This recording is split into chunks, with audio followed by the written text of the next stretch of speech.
Halo, assalamualaikum warahmatullahi wabarakatuh. Kita berjumpa kembali lagi di channel YouTube Tulus Pinjol.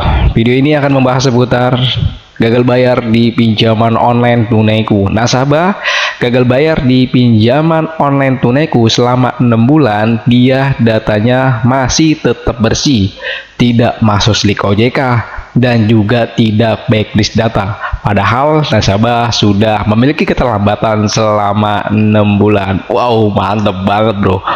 Dan teman-teman nanti tolong diperhatikan video ini karena akan gue berikan informasinya. Kenapa sih dari nasabah pinjaman online tunaiku ini dia tidak dimasukkan slik OJK? Nanti kita akan bahas ya bro. Dan juga nanti akan gue tampilkan print dari slik OJK yang ditarik di bulan Juli ini. Nasabah melihatnya bahwa dia datanya tidak dimasukkan ke dalam daftar hitam, artinya tidak di backlist data. Oke, sebelum gua melanjutkan ke dalam videonya, di sini teman-teman yang belum mendukung dan belum mensubscribe channel YouTube Tulus Pinjol, silakan saja langsung klik tombol subscribe dan juga like-nya. Dan apabila teman-teman di sini yang ingin bergabung join di dalam grup Telegram Tulus Pinjol, silakan saja langsung klik linknya yang ada di dalam deskripsi. Dan juga jangan lupa bantu dinyalakan tanda loncengnya. Dan juga apabila teman-teman di sini memiliki pertanyaan seputar pinjaman online, langsung diketikkan di dalam komentar. Insya Allah nanti pertanyaan kalian akan gue jawab melalui video ini. Oke, nggak lama-lama langsung saja gue langsung masuk ke dalam videonya.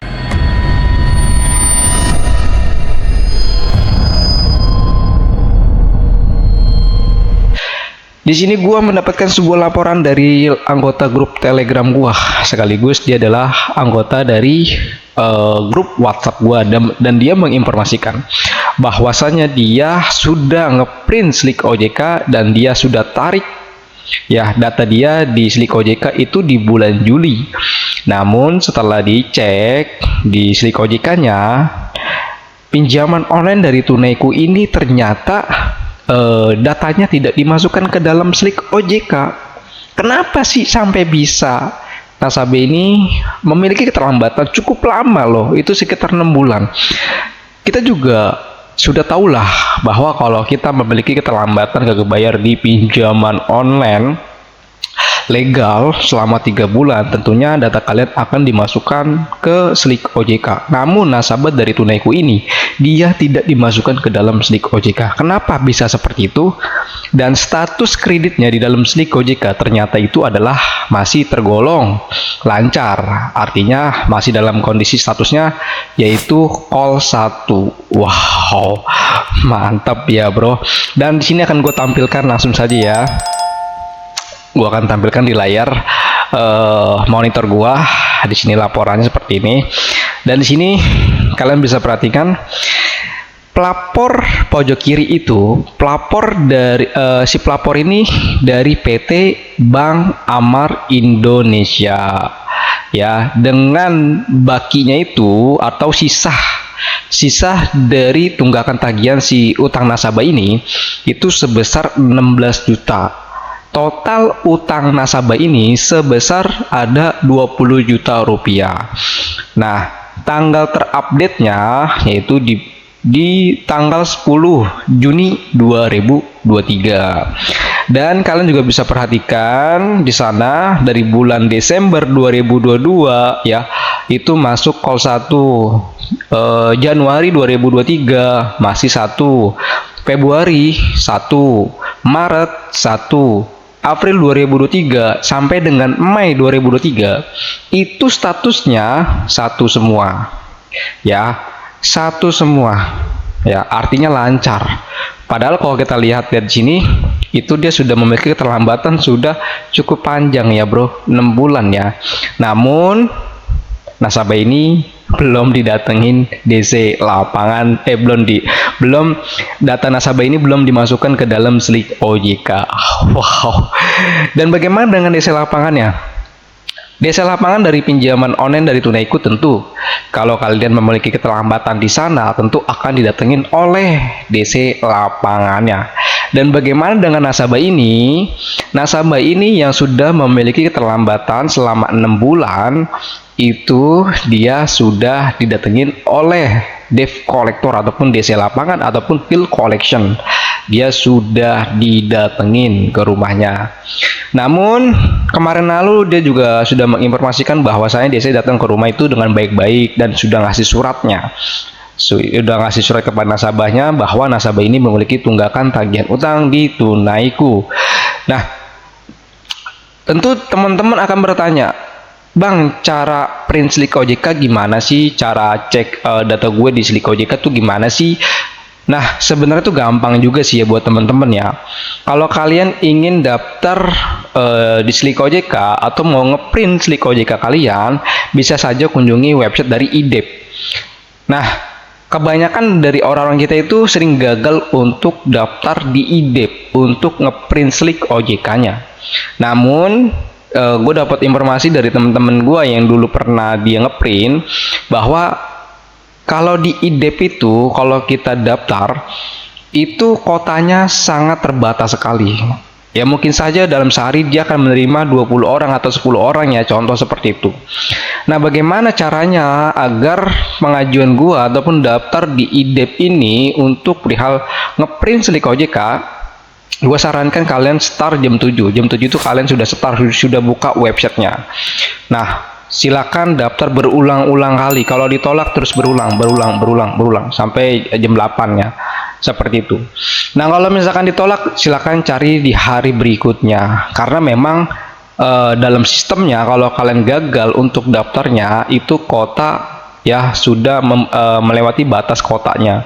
Jadi buat teman-teman silakan saja jangan pernah menyerah ingin mau ngeprint Slik OJK-nya. Jadi gue sarankan start jam 7 pagi dan juga itu di hari jam kerja. Misalkan Senin, Selasa, Rabu, Kamis, dan Jumat, dan Sabtu mungkin libur ya. Dan gunakan kalian daftar di jam 7 pagi sudah start. Jangan sampai jam 8. Kalian mungkin akan ya berebut nanti dengan orang-orang yang lainnya. Nah, itu adalah cara untuk daftar di IDEP. Nah, di sini perlu kalian ketahui bahwa di pinjaman online di Indonesia ini ada beberapa perusahaan yang memiliki asuransi. Jadi ketika kalian memiliki keterlambatan ataupun sudah macet kreditnya ataupun sudah gagal bayar, maka si perusahaan ini dari perusahaan-perusahaan fintech dia tunggakan tagihan utang kalian tuh bisa di cover oleh asuransi dan nantinya data kalian di Slik OJK itu bersih. Nah, di sini gue ada contoh. Nanti akan gue publik data gue ya. Data gue sebagai admin dari Tulus Pinjol, gue sudah ngeprint Slik OJK-nya. Nanti akan gue tampilkan. Gue gagal bayar di Kredit Pintar. Itu data gue bersih. Tidak ada backlist. Tiba-tiba bersih, bro. Ya, nanti akan gue bahas yang itu. Tapi untuk hari ini gue bahas tentang dari pinjol tunaiku. Nah, kalau teman-teman gagal bayar di pinjol tunaiku namun datanya masuk Slik OJK, ya kalian jangan sedih, jangan berkecil hati. Ya, kalian juga harus bersyukur. Walau data Anda itu sudah dimasukkan ke dalam Slik OJK, itu artinya kalian bersyukur, bro. Bersyukur. Karena kalau kalian datanya dimasukkan ke Slik OJK, itu artinya kalian dipaksa berhenti bermain dengan riba atau sudah diberhentikan secara paksa untuk tidak berhutang-hutang lagi. Jadi itu manfaatnya. Tapi kalau data kalian masih bersih, tentu kalian pasti bakalan main pinjol. Pinjol A digalbay, pinjol B dipinjem, begitu. Nah, buat teman-teman, kalau misalkan sudah backlist data, ya udah pensiun, gak usah lagi yang namanya bermain dengan pinjaman online. Nah, itu adalah seputar dari pinjaman online dari Tunaiku. Dan di sini kan gue bahas tentang cara penagihan dari DC dari Tunaiku. Gue sering banget itu menangani ya nasabah-nasabah dari pinjaman online khususnya dari Tunaiku. Itu banyak sekali, bro. Itu gue tanganin dan alhamdulillah dari beberapa anggota gue itu dia sudah gagal bayar di Tunaiku. DC-nya naginya masih tergolong dengan sopan, baik itu chat, WhatsApp ataupun dari telepon. Mereka tergolong masih sopan. Namun dengan DC-nya bagaimana? DC lapangan dari Tunaiku ini masih tergolong dengan sopan, bro. Masih banyak yang gue dapatkan infonya bahwa DC dari Tunaiku ini masih sopan datangnya. Datang baik-baik dan dia hanya memberikan surat aja. Dan dia juga menanyakan, Ibu, Pak, kapan mau dibayar? segera dibayar ya Pak, gitu doang. Nggak arogan, nggak kasar, nggak mempermalukan kalian, tidak.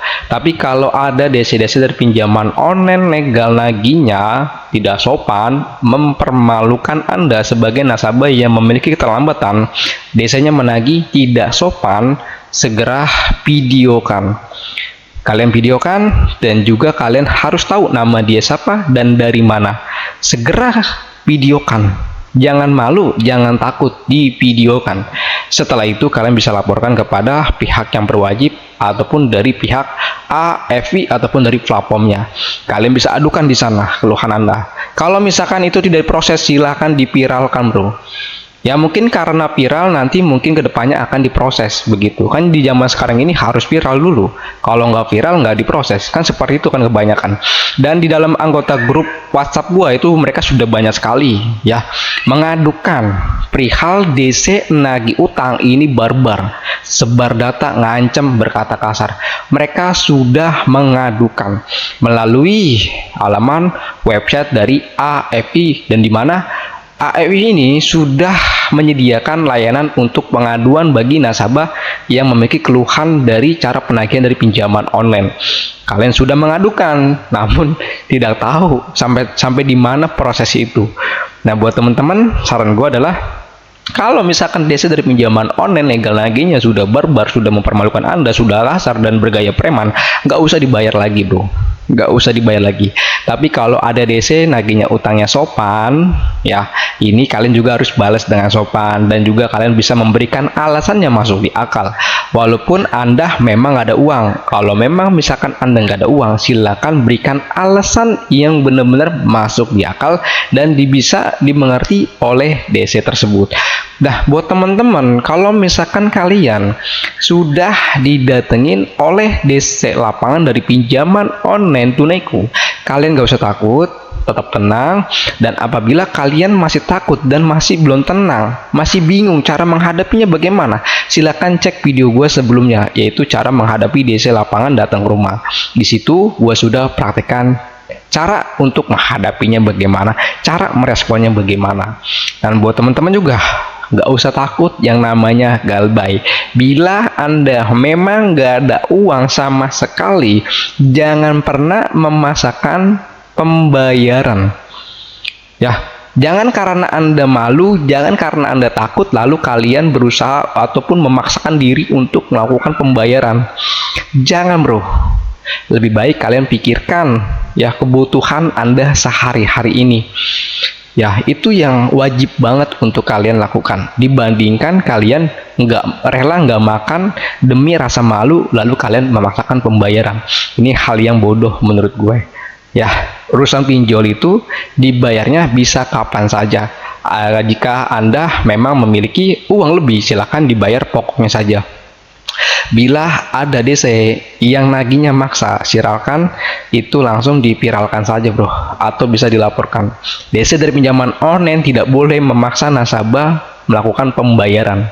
Nggak boleh dia maksa, nggak boleh. Nah, buat teman-teman juga di sini nggak usah lagi takut, nggak usah lagi malu ya, nggak usah malu.